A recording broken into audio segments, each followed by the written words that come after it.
नमस्कार, आप देख रहे हैं आज तक। मैं हूं गौरव सावंत। कोरोना पर केंद्र सरकार की एक हाई लेवल बैठक अब से थोड़ी ही देर पहले खत्म हुई है। केंद्र सरकार ने फिलहाल किसी भी तरह की कोई पाबंदी का ऐलान तो नहीं किया है, लेकिन एहतियातन लोगों को सुझाव जरूर दिया है। लोगों को मास्क लगाने और बूस्टर डोज, खासतौर पर सीनियर सिटीजन्स, वरिष्ठ नागरिकों को और जिनको कोमॉर्बिडिटीज हैं या फिर कोई और बीमारी है, उनको प्रिकॉशनरी डोज लगाने को सरकार ने कहा है। सुनिए क्या कहना है नीति आयोग के डॉक्टर वीके पॉल का। खांसी जुकाम हो रहा है तो आज की सिचुएशन को देखते हुए अपील करना चाहेंगे कि उसमें आप टेस्टिंग करवा लीजिए। हो सकता है और 90% चांस है कि शायद ये नॉन कोविड होगा, लेकिन अगर हमने अर्ली डिटेक्शन करनी है तो तभी करेंगे, कोई टेस्ट करवाएंगे। तो एक अपील भी है और सिस्टम भी इसको प्रोत्साहित करेगा कि टेस्टिंग हो। टेस्टिंग बढ़ेगी तो हमारा फुटप्रिंट ज्यादा होता है, प्रॉब्लम जो है वो डिटेक्ट होगी, उस वायरस का आइसोलेशन होगा, उस वायरस का जीनोम होगा, तो हमें पूरी ताकत मिलेगी और हमें समझ रहे कि हम किस तरफ बढ़ रहे हैं। प्रिकॉशन डोज सबको लगनी चाहिए, लेकिन लगी है सिर्फ 27-28%। तो हम अपील करेंगे कि प्रिकॉशन डोज जिसको नहीं लगी है वो ले लीजिए। ये भारत की पेंडेमिक रिस्पांस का एक पिलर है, पॉलिसी है, वैक्सीन अवेलेबल हैं, तो उसको तरफ जाइए। और पर्टिकुलरली जो हमारे सिटीजन्स, सीनियर सिटीजन्स हैं, वो कोई छूट गए हैं प्रिकॉशन डोज से, तो हमेशा की तरह जैसे हम पहले भी अपील करते थे कि उनका हमें ज्यादा ख्याल करना है। ये बड़ी बात कह रहे हैं डॉक्टर वीके पॉल। केवल 27-28% लोगों को ही प्रिकॉशनरी डोज यानी बूस्टर डोज, तीसरा टीका केवल 27-28% लोगों को लगा है। ये ज्यादा लोगों को लगाने की आवश्यकता है, ऐसा उनका मानना है। वहीं एम्स से मेदांता गए डॉक्टर रणदीप गुलेरिया ने कहा है कि भारत की स्थिति चीन के मुकाबले कहीं ज्यादा बेहतर है, क्योंकि हमारी वैक्सीन की जो रणनीति रही है वो बेहद कारगर और सफल रही है अब तक। चाइना के मुकाबले हमारी सिचुएशन बहुत बेहतर है, लेकिन सतर्क रहने की जरूरत है, विजिलेंट रहने की जरूरत है और प्रॉपर सर्वेलेंस की जरूरत है कि कहीं पर भी केसेस अगर बढ़ रहे हैं तो हम उसको जल्दी से पिकअप कर लें और वहाँ पे टेस्टिंग कर लें, जिससे ये पता चल जाए कि कोई नया वेरिएंट तो नहीं आ रहा और हम उसको आगे फैलने ना दें। तो हमारी सिचुएशन चाइना के हिसाब से अलग है, बेहतर है, लेकिन इसका ये मतलब नहीं कि हम बिल्कुल कुछ ना करें। विजिलेंट रहना ज़रूरी है। Better to be over prepared rather than under prepared. इसलिए हमें पूरी तरह से genome surveillance, covid appropriate behaviour और वैक्सीनेशन, तीनों चीज़ों पे फोकस देने की जरूरत है, क्योंकि चीन में एकाएक कोरोना का विस्फोट सा हुआ है। चीन के अस्पतालों की स्थिति बद से बदतर होती जा रही है, वहां दवाइयां तक नहीं मिल पा रही हैं लोगों को। तो चीन की स्थिति को देखते हुए भारत में क्या क्या सतर्कता की आवश्यकता है। चीन में कोरोना का एक तरह से देखा जाए तो सुनामी आ गया है। 15 दिसंबर से 15 जनवरी के बीच, 15 जनवरी से 15 फरवरी के बीच कोरोना की दूसरी बड़ी लहर आने की आशंका है। 15 जनवरी से 15 मार्च के बीच ये 3 बड़े सुनामी एक तरह से कोरोना के आएंगे चीन में। और पहली वेव, पहली सुनामी 15 दिसंबर से 15 जनवरी के बीच जो है वो अब चीन में दिखाई दे रही है। वहां स्थिति बहुत दयनीय हो गई है। अस्पताल में लोगों के पास ना दवाइयां हैं, ना टीके लगे हैं वहां लोगों को। ये आप तस्वीर देख रहे हैं कि चीन में कैसा बढ़ता जा रहा है लगातार संक्रमण, और इससे मौत के आंकड़े भी बढ़े हैं। हालांकि औपचारिक तौर पर आप जानते ही हैं चीन सब खबर छिपा कर रखता है, लेकिन तस्वीरें जो निकल कर आ रही हैं वो दिखा रही है कि अब चीन ने जो पहली लहर है उसको केवल झेलना अभी शुरू किया है। 15 दिसंबर से 15 जनवरी, अगले 90 दिन यानी दिसंबर, जनवरी, फरवरी और मध्य मार्च तक बहुत ही संवेदनशील रहने वाला है चीन के लिए। 60% आबादी जो चीन की है उसको खतरा है।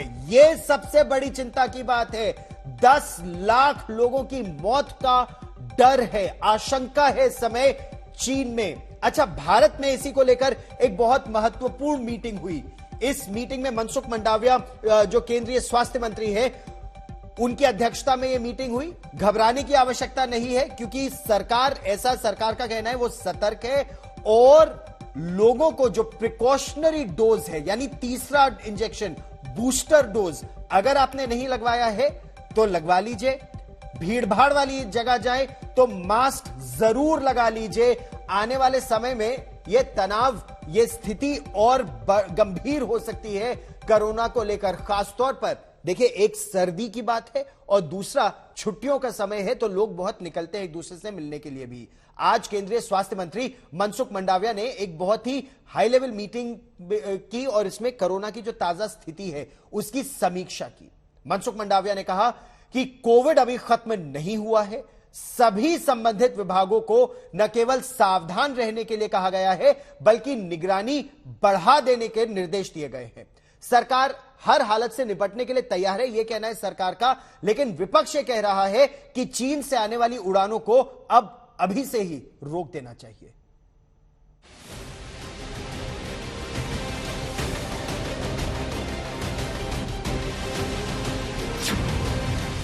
क्या फिर कोविड लॉकडाउन की तरफ बढ़ रही है दुनिया? क्या फिर से बेकाबू होने वाला है कोरोना? क्या चीन में कोरोना विस्फोट से फिर खतरे में है दुनिया? यह चीन के एक अस्पताल का कमरा है जो कोरोना के मरीजों से भरा पड़ा है। इन तस्वीरों से दुनिया हिल गई है। भारत में चीन से विमानों की आवाजाही रोकने की मांग शुरू हो गई है। इस परिस्थिति में मैंने ये मांग की है कि सबसे पहले हमको चीन से जो हवाई जहाज आ रहे हैं या चीन जा रहे हैं उनके ऊपर रोक लगानी चाहिए। इसके अलावा अप्रैल में अमेरिका, जापान, साउथ कोरिया, इन सभी मुल्कों में जिस तरह से कोविड बढ़ रहा है ये चिंता का विषय है, क्योंकि अगर आपको याद हो कि 21 अप्रैल 2021 में जिस तरह से एकदम कोविड की लहर आई और बहुत तबाही हो गई थी, उससे बचने की जरूरत है। अमेरिकी साइंटिस्ट और महामारी विशेषज्ञ एरिक फेगल डिंक ने सोशल मीडिया पर चीन के चौंकाने वाले वीडियो शेयर किए हैं। इसमें अस्पतालों, श्मशानों और मेडिकल स्टोर्स के हालात चिंताजनक दिखाई पड़ रहे हैं। उन्होंने कोरोना पर बड़ी चेतावनी देते हुए कहा है 90 दिन में चीन की 60% आबादी और दुनिया के 10% लोग कोरोना से संक्रमित होंगे। करीब 10 लाख मौतों की आशंका है। पड़ोस कोरोना का क्लस्टर बन रहा है। सरकार भी एक्शन मोड में है। चीन से आने वाले कोविड खतरे को देखते हुए केंद्र सरकार ने राज्यों को अहम एडवाइजरी जारी की है।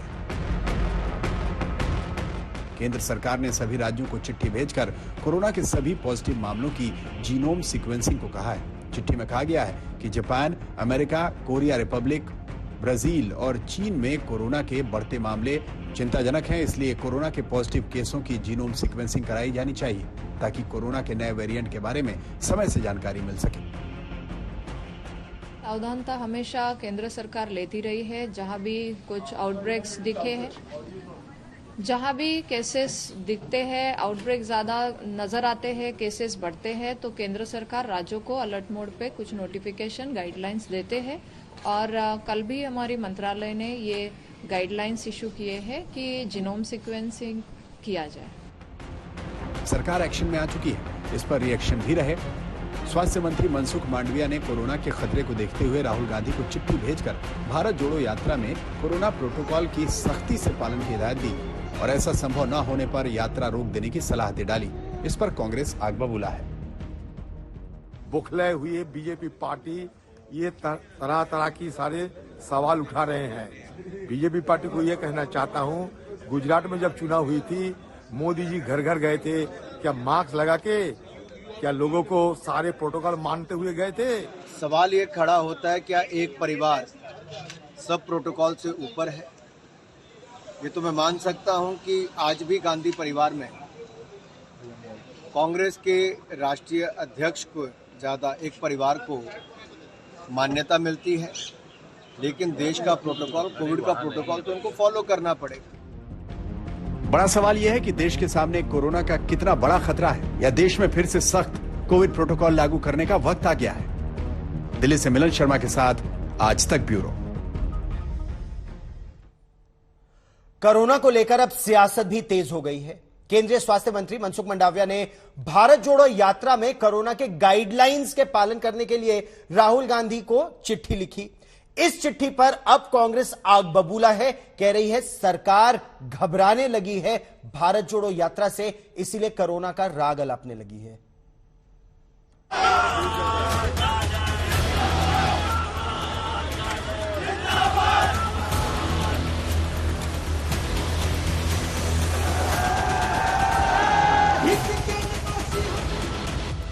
चीन में कोरोना ने एक बार फिर पैर फैलाना शुरू किया है तो भारत में सरकारों के कान खड़े हो गए।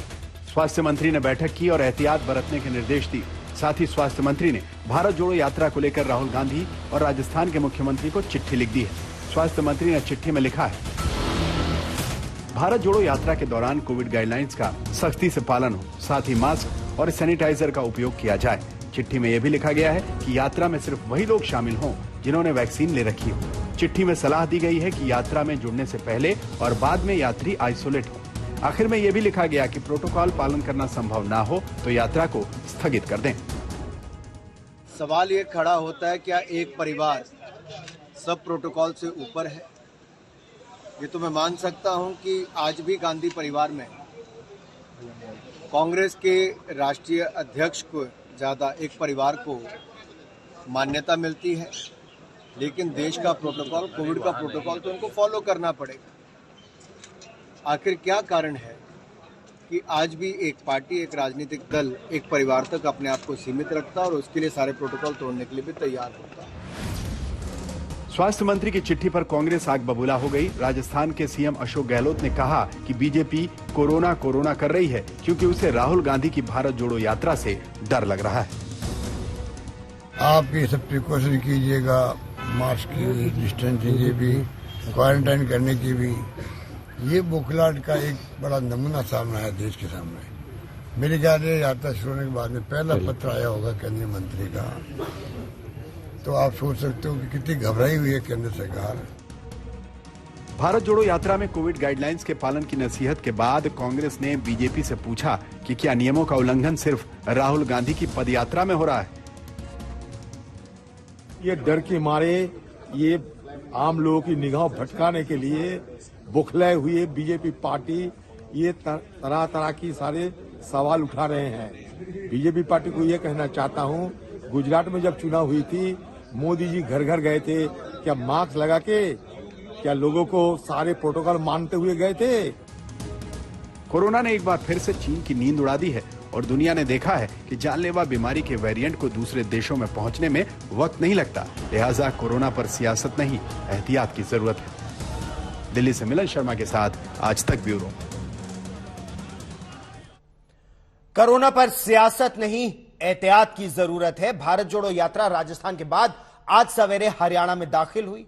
कोरोना गाइडलाइंस को लेकर राजस्थान के ही एक सांसद ने स्वास्थ्य मंत्री मनसुख मंडाविया को चिट्ठी लिखी थी। उसके बाद उन्होंने राहुल गांधी को चिट्ठी लिखकर यह कहा कि यात्रा में अगर कोविड प्रोटोकॉल का पालन नहीं हो सकता तो उसे फिलहाल स्थगित कर देना चाहिए।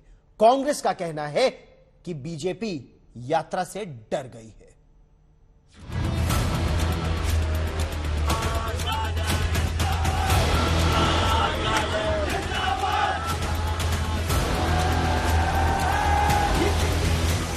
राहुल गांधी की भारत जोड़ो यात्रा राजस्थान के बाद हरियाणा में है। 18 दिनों तक राहुल ने राजस्थान के 6 जिलों में पदयात्रा की। इस दौरान खूब भीड़ उमड़ी, लेकिन अब उस भीड़ को लेकर सियासत शुरू हो गई है। केंद्र सरकार ने कोरोना के नियमों के पालन के निर्देश भेज दिए या यात्रा रोकने की अपील की। दरअसल स्वास्थ्य मंत्री ने राहुल गांधी को जो चिट्ठी लिखी, उसके बैकग्राउंड में राजस्थान के पाली के सांसद पीपी चौधरी हैं। उन्होंने हिमाचल प्रदेश के सीएम के कोरोना का हवाला देकर केंद्र सरकार को चिट्ठी लिखी थी। आपने ये चिट्ठी की? देखिए, मैंने चिट्ठी लिखी कि जब हिमाचल प्रदेश के मुख्यमंत्री कोविड पॉजिटिव होते हुए भी राहुल गांधी के साथ भारत जोड़ो यात्रा में 14 किलोमीटर चले, उन्होंने उनसे गले भी मिले, उनके और भी जो उनके पार्टी के लोगों से गले मिले, हजारों की संख्या में वो लोग चले। तो आप सोच सकते हैं कि जिस हिसाब से कोविड एक संक्रमण डिजीज है, तो उस हिसाब से और लोगों में भी वो फैला होगा। तो ऐसे में मेरा चिट्ठी लिखना जरूरी था कि ये राजस्थान में फैलता है तो हमारे राजस्थान की जनता के लिए तो ये खतरनाक सिद्ध हो सकता है, लेकिन पूरे देश के लिए भी हो सकता है। पीपी चौधरी ने चिट्ठी तो लिखी, लेकिन ये कहना मुश्किल है कि हिमाचल के सीएम कोविड पॉजिटिव कब हुए थे। उन्हें कोरोना होने का खुलासा तब हुआ जब वो सीएम की शपथ लेने के बाद प्रधानमंत्री से मिलने दिल्ली आए। पीएम से मुलाकात से पहले प्रोटोकॉल के तहत उनका कोविड टेस्ट हुआ तो वो पॉजिटिव पाए गए। इसके बाद उनकी पीएम से मुलाकात रद्द कर दी गई। उधर कांग्रेस कह रही है कि सरकार पहले कोविड को लेकर नियम तो बनाए, नियम बन गया तो हम पालन करेंगे। नियम बना लो, सब उसका पालन करेंगे। आप नियम तो बनाइए, सिर्फ राहुल गांधी को चिट्ठी लिखने से थोड़े कोविड दूर हो जाएगा। आप पहले नियम बनाइए और सब पर लागू कीजिए, हम बिल्कुल उसका अनुसरण करेंगे। और आपको लगता है बीजेपी घबराई हुई है? वो तो दिख ही रहा है। अगर आपकी रैलियों में, आपके कार्यक्रमों में भीड़ नहीं आती तो उसमें तो हमारी कोई गलती नहीं है। हमारी उसमें भीड़ आ रही है तो उसमें आपको परेशानी नहीं होनी चाहिए। बहरहाल अब भारत जोड़ो यात्रा में कोरोना गाइडलाइंस को लेकर बीजेपी और कांग्रेस आमने सामने है। जैसे जैसे यात्रा आगे बढ़ेगी, सियासत और तेज होगी। राहुल की यात्रा पर सवाल खड़े किए जाएंगे तो बीजेपी की यात्रा को भी निशाना बनाया जाएगा। पौलमी शाह और सुप्रिया भारद्वाज के साथ आज तक ब्यूरो। कांग्रेस पार्टी के बाद अब आम आदमी पार्टी ने भी सरकार से मांग की है कि किसी भी रास्ते चीन से आने वाले यात्रियों को भारत में आने से रोक दिया जाए। विपक्ष का कहना यह है कि सरकार चीन से आने वाले विमानों को रोक दे। किसी और रास्ते से अगर चीनी यात्री आते हैं तो चीन से यात्री आते हैं तो उनको क्वारंटाइन में डालना चाहिए। इस पर सरकार निर्देश जारी करे, ऐसा विपक्ष की अपील है। ये खबरें आ रही हैं कि लगभग 60% आबादी आने वाले दिनों में कोविड से प्रभावित होने जा रही है। हॉस्पिटल्स भरे हुए हैं, लोगों की जान जा रही है। ऐसे में अगर चीन से आने वाली फ्लाइट्स को अगर हम लोग प्रतिबंधित नहीं करेंगे तो फिर जो मुसीबत भारत ने पहले झेली है, बर्दाश्त की है, वैसी परिस्थितियां फिर पैदा हो सकती हैं। कोविड काल से ही भारत और चीन के बीच डायरेक्ट फ्लाइट है नहीं अभी फिलहाल। सावधानी का यही तरीका है कि हम इस चीज को ध्यान दें कि चीन से भी कहीं अगर लोग जा रहे हैं और वहां से आ रहे हैं भारत, तो वो रुकना चाहिए। ट्रांजिट रूट से, किसी भी तरीके से, ट्रांजिट रूट से या कहीं से भी अगर हमारे देश में आ रहे हैं तो उसकी निगरानी, उसकी देखरेख, उसको रोकना, ये तो हमारी ही जिम्मेदारी है। स्वास्थ्य मंत्री कि भारत की सरकार को और एक्सटर्नल अफेयर्स मिनिस्ट्री को इसमें तत्काल हस्तक्षेप करना चाहिए, गाइडलाइन जारी करनी चाहिए। स्वास्थ्य मंत्रालय को और गृह मंत्रालय को इस पर तत्काल कार्रवाई करनी चाहिए। और आइए अब बात करते हैं तवांग के मुद्दे पर, जहां संसद में तनातनी जारी है। संसद में इस मुद्दे पर हंगामा आज भी रहा। चीन की चर्चा की मांग पर अड़े विपक्ष ने आज फिर संसद नहीं चलने दी। संसद परिसर में कांग्रेस समेत विपक्षी दलों ने जबरदस्त प्रदर्शन किया।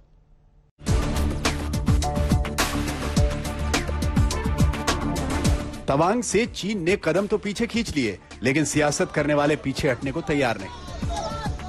सबूत है ये तस्वीर, जहां विपक्ष ने पहले तो सदन की कार्यवाही रोकी और फिर बापू की प्रतिमा के आगे विरोध पर उतरे। कांग्रेस ने चीन के सवाल पर जुबानी घमासान जारी रखा है। मल्लिकार्जुन खड़गे ने आज फिर सदन में चीन का सवाल उठाया। सोनिया गांधी ने संसदीय दल की बैठक में अपने सांसदों से बात की। मनीष तिवारी ने सदन में स्थगन प्रस्ताव दिया, लेकिन सरकार अभी भी अपने स्टैंड पर कायम है। रणनीति बिल्कुल साफ है कि चीन के ऊपर चर्चा होनी चाहिए संसद में, कि चीन और भारत के जो रिश्ते हैं और चीन का ये जो उग्र रुख है भारत की तरफ, इसका क्या कारण है, सरकार की क्या नीति है, इसके ऊपर चर्चा की जरूरत है। उनको बीच बीच में महात्मा गांधी जी याद आता है, ये नकली कांग्रेस, नकली गांधी और नकली कांग्रेस को। ये तो अच्छी बात है, that's a good thing, but I would like to remind them one thing, whatever has happened during their tenure, whatever we have lost as far as our land is concerned in the border, let them remind that, and how we sacrificed because of their grand old leader Pandit Nehru. उधर BJP ने चीन पर राहुल गांधी के बयान पर भी निशाना साधना जारी रखा है। बीजेपी कह रही है कि जवानों की शहादत का अपमान करने वाली कांग्रेस पहले अपने गिरेबान में झांके। मुझे याद आता है गांधी जी ने जो कहा था, आजादी के बाद गांधी जी ने कहा था कांग्रेस पार्टी को ही वाइंड अप कर देना चाहिए। खड़गे जी उसका जीता जागता प्रतीक है। जो मैं मेरी बातें कही वो politically outside the house, not in the house, यहाँ पर डिस्कस करने की आवश्यकता नहीं। और दूसरी चीज मैं अभी भी कह सकता हूं, आजादी के वक्त फ्रीडम मूवमेंट में उन लोगों को की टीम को बिहार में सुरक्षा नहीं मुहैया कराई गई और इसको लेकर केंद्र और नीतीश कुमार की सरकार आमने सामने है। एनएचआरसी की टीम को लेकर केंद्र और राज्य सरकार के बीच तनातनी। एनएचआरसी की टीम शराब को लेकर जो 80 से ज्यादा मौतें हुई हैं उसकी जांच के लिए पहुंची थी बिहार, लेकिन वहां पर नहीं दी गई सुरक्षा, तो केंद्र ने फिर सेंट्रल आर्म्ड पुलिस फोर्सेस को डिप्लॉय किया, उनकी टीम पहुंचाई। जहरीली शराब से मौत की जांच के लिए पहुंची थी मानवाधिकार आयोग की टीम। छपरा में पीड़ित परिवार से भी आयोग बात कर रहा है। छपरा में जहरीली शराब कांड की जांच करने के लिए एनएचआरसी की टीम छपरा में इस वक्त मौजूद है और लगातार इस मामले की जांच चल रही है। पीड़ित परिवारों से एनएचआरसी की टीम मिल रही है, लेकिन बिहार सरकार कैसे एनएचआरसी की इस जांच का विरोध कर रही है या फिर कहें सहयोग नहीं कर रही है, इसकी तस्वीर हम देख सकते हैं मशरक में, जो कि एपिसेंटर था इस पूरे कांड का, जहां पर एनएचआरसी की टीम पहुंची हुई है। लेकिन हैरानी की बात यह है कि सुरक्षा देने के लिए एनएचआरसी की टीम को बिहार पुलिस कहीं भी मौजूद नहीं है। ना कोई स्थानीय प्रशासन का कोई यहाँ पर नुमाइंदा मौजूद है, ना ही स्थानीय पुलिस या बिहार पुलिस का कोई नुमाइंदा यहाँ पर मौजूद है। और एनएचआरसी की ये पूरी टीम जो है वो पैरामिलिट्री फोर्सेस के सुरक्षा में इस वक्त काम कर रही है। आपको हम तस्वीरें दिखा रहे हैं, हमने दिखाया कि बिहार पुलिस का कोई नुमाइंदा मौजूद नहीं, सरकार का कोई नुमाइंदा, स्थानीय प्रशासन का कोई नुमाइंदा मौजूद नहीं, लेकिन यहाँ पे देख सकते हैं एनएचआरसी की टीम को यहाँ सुरक्षा प्रदान पैरामिलिट्री फोर्स यानी कि सशस्त्र सीमा बल की एक टुकड़ी लगातार एनएचआरसी की टीम के साथ चल रही है। तो यानी कि साफ स्पष्ट है कि इस शराब कांड की जांच जो एनएचआरसी ने शुरू कर दी है उसको लेकर राज्य सरकार और केंद्र सरकार के बीच में जबरदस्त टकराव की स्थिति पैदा हो गई है और ऐसा लगता है कि राज्य सरकार कहीं से भी किसी प्रकार का सहयोग एनएचआरसी की जांच में नहीं कर रही है और इसी वजह से एनएचआरसी की टीम जो इस वक्त छपरा में मौजूद है उसको सशस्त्र सीमा बल यानी कि पैरामिलिट्री फोर्सेस का सहारा लेना पड़ा है और पैरामिलिट्री फोर्सेस की सुरक्षा में ही एनएचआरसी की टीम छपरा में इस पूरे कांड की जांच कर रही है।